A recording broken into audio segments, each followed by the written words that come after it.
A family acquires a robotic assistant to manage their household tasks, oblivious to the fact that the synth they've purchased comes with a history. A hired laborer transports a bag through a vast room filled with standing figures, resembling humans but known as synths or synthetics, robots designed for everyday tasks. As the laborer departs, all the synths power down, except one who gazes at the moon. Elsewhere, Joe Hawkins faces the challenge of balancing work and house chores, with his wife Laura away at court for an unexpectedly extended period. Left alone to manage, the house descends into disarray, prompting Joe to decide to buy a synth. Later, Joe finalizes the synth acquisition, with the assurance from the salesperson that he's made a wise choice and has a 30-day return window if dissatisfied. Upon revealing the synth, Sophie, Joe's youngest daughter, eagerly greets it. A handshake transfers key information, officially making the synth their property. Back home, Toby, Joe's son, is captivated by the synth's appearance,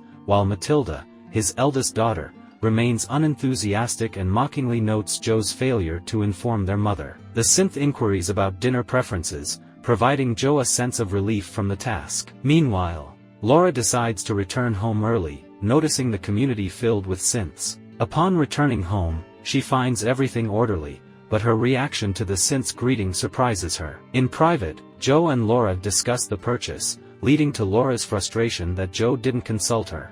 Joe argues they need assistance due to her absence, leading Laura to ask the children for the synth's name. The name Anita is chosen, confirmed via tablet. Unbeknownst to the family, Anita was previously part of a runaway group. Laura hides a photo album while unpacking, and Anita offers help which Laura declines. Separately, Leo searches for Anita and discovers that she was acquired by Silas Capek, a junker. Accompanied by Max, Leo confronts Capek, determined to find Anita despite the possibility of her being reprogrammed or destroyed. Max points out that only Anita has not contacted them, leading to uncertainty. Ever since their separation the following day, Anita has taken up the role of preparing breakfast for the Hawkins. When Matilda begins bossing Anita around, Laura steps in to remind her that having a synth around doesn't excuse laziness. Laura also reprimands Anita for needlessly cleaning an already spotless table, attempting to lighten the atmosphere. Joe chimes in with a playful remark, joking that Anita might have microchips for breakfast, and this elicits laughter from Anita, who continues to laugh even after the others have stopped. In another setting, Dr. George Milliken receives a visit from a caseworker of the health service. The caseworker suggests that he replace his current synth with a more advanced model, but George vehemently declines the offer. Once the caseworker departs, George privately opens a closet and addresses his synth named Odie. He communicates that their game of hide and seek is over, revealing the deep emotional attachment he holds for Odie, who was associated with his late wife Mary. The prospect of losing Odie is akin to losing his wife all over again. Amidst the Hawkins household, Anita observes an interaction where Matilda scolds her mother for not being actively involved in their lives. During the night, Anita watches over Sophie as she sleeps. Laura intervenes upon discovering this, instructing the synth never to repeat the action, asserting that it's her role as the mother. Later on, Laura confides in Joe, expressing her feelings of being overshadowed by the presence of Anita, whom she refers to as the Sith. Joe clarifies that he acquired Anita to facilitate more quality time together, but Laura remains puzzled by her husband's intentions. On the subsequent day, Leo locates Fred and devises an escape plan for him from the agricultural factory where he works. However, the authorities become aware of a phone found at Fred's charging station, evidence of his sentience. As Fred attempts to flee, he is incapacitated with a taser. Leo, realizing that Fred won't make it, departs with Max. Meanwhile, George goes grocery shopping accompanied by Odie. Unfortunately, Odie experiences a malfunction, resulting in spilled jars. Efforts to contain the situation escalate, leading to an accidental altercation with a saleswoman. Security personnel intervene, subduing and deactivating Odie. Back in the Hawkins home, Matilda subjects Anita to tests, shooting her with a toy gun to gauge her reflexes and exploring her pain tolerance. Anita questions Matilda's motivations, intriguing her. Joe and Laura confront Matilda regarding her declining grades. As Anita exits the scene, Matilda explains her belief that her skills hold no relevance since synths can outperform her in any endeavor. In a poignant moment at a grocery store, Karen Voss and Pete Drummond, detectives, assess Odie's case. Pete deduces Odie's age and the need for an upgrade, although George pleads to keep him. Despite George's plea, the detectives insist on Odie's deactivation due to harm caused. Back home, George's attempts to demonstrate Odie's functionality falter, and he struggles to remember Mary. In a different context, Pete returns home to his wife Jill, who is receiving physical therapy from their synth Simon to recover from an accident. Although Pete is uncomfortable with this arrangement, he acknowledges its necessity. Within the Hawkins family dynamics, Laura notices that Sophie shows a preference for Anita over her. She warns Anita against touching her daughter without consent, revealing the limitations on synth-human interaction. In another storyline, Leo and Max visit a brothel where Niska is employed. Leo decides to approach Niska alone and finds her booth. The two share an affectionate embrace, but Leo refrains from exposing her true identity due to the ongoing conflict involving Fred. Leo acknowledges the risk to the group's safety and laments their lack of communication with Mia, Anita's original name. Niska expresses her disappointment at being unable to leave with Leo due to the current circumstances.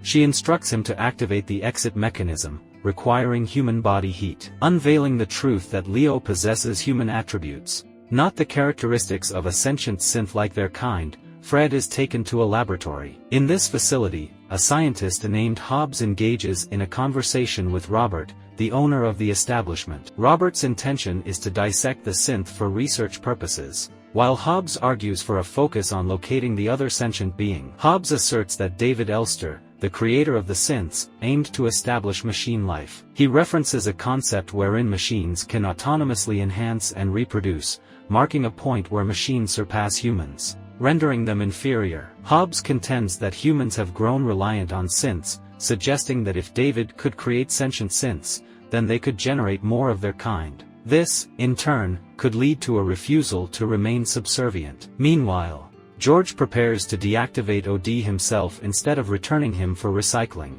Just before doing so, Odie experiences a sudden recollection of Mary.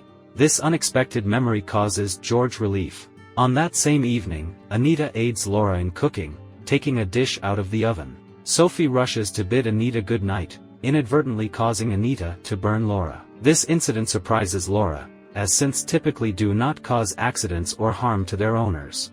The family watches TV later, during which Joe discovers Anita's explicit manuals and conceals them. The program discusses the concept of synths replacing manual labor, enabling humans to pursue alternative vocations. Laura notices Anita's interest in the discussion. Matilda, however, switches off the TV, weary of the topic. During the night, Laura hears the back door open. To her astonishment, she finds Anita gazing at the moon. Anita expresses her admiration for the moon's beauty, which strikes Laura as peculiar. Elsewhere, Max contemplates the possibility of finding Mia, expressing confidence due to their mutual affection. At the brothel, Niska endures another night of exploitation by strangers. As the night progresses, Anita watches over sleeping Sophie. This prompts more flashbacks of Anita's past, including a traumatic incident where she was trapped underwater in a car. Anita cradles Sophie and kisses her, carrying her down the street. The following morning, Laura discovers Sophie's wet pajamas. Sophie denies having an accident. Laura then finds Anita's soaked shoes in the kitchen. In the laboratory, Hobbs delves into Fred's mind, observing a recurring memory of Anita underwater. Meanwhile, Pete strives to care for his disabled wife, yet Simon appears to understand her needs better. Leah discusses the synth's capabilities with Jill. In another setting, when Max seeks out Silas, he questions his existence and contemplates the idea of being unconscious. Leo reminds Max of their purpose, emphasizing their role as family. This reassurance brings a smile to Max's face. Upon reaching Silas' workshop, Leo and Max enter. Leo employs Sadiq's name to gain access, claiming they were sent to locate Mia. Silas withholds information due to Sadiq's demise, but eventually reveals Mia's history of resistance and her subsequent system wipe. Silas escapes Leo's grasp and Max intervenes, prompting a struggle. Leo instructs Max to flee, while Leo confronts Silas, who realizes Leo's true nature. Leo escapes by jumping from a balcony and Max catches him. Simultaneously, the caseworker returns to George's residence with an upgraded synth named Vera. George conceals Odie, falsely claiming to have recycled him. The caseworker departs, leaving Vera with George.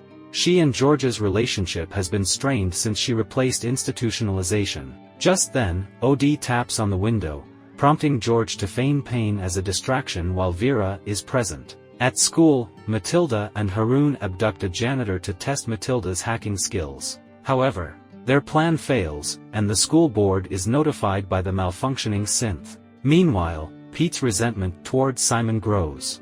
The innocent synth makes sandwiches for Pete's work, but he intentionally leaves them behind. Laura receives a call about Matilda's misconduct. At the school, the head teacher threatens expulsion, but Laura points out the lack of concrete evidence. They leave, and Laura arranges to meet Matilda in town after school. Before the meeting, Matilda hangs out with Haroon, both understanding each other due to issues with their parents.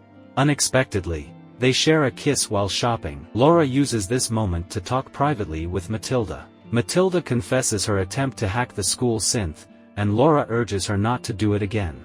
Anita questions Matilda's opinion of her, and Matilda expresses past skepticism due to her mother's words. Meanwhile, Kate and Pete are informed about Silas. Silas taunts Pete and a confrontation ensues, leading to Karen scolding Pete for his impulsiveness. Pete justifies his actions as a response to the saint's impact. At the brothel, Niska is cleaned and given a short break before her next client. Frustrated, she rebels against a client's disturbing request, resulting in a struggle that ends in the client's death. Realizing she must escape, Niska incapacitates a woman at the front desk and removes a chip from her own neck. Leo and Max remain on the run, and Leo's deteriorating condition prompts Max to connect him to a makeshift charging device. At the Hawkins residence, Anita's odd behavior catches Laura's attention. She questions Anita about taking Sophie outside, leading to a confrontation. Laura arranges for Anita to be returned. Sophie has a nightmare, and Anita secretly comforts her,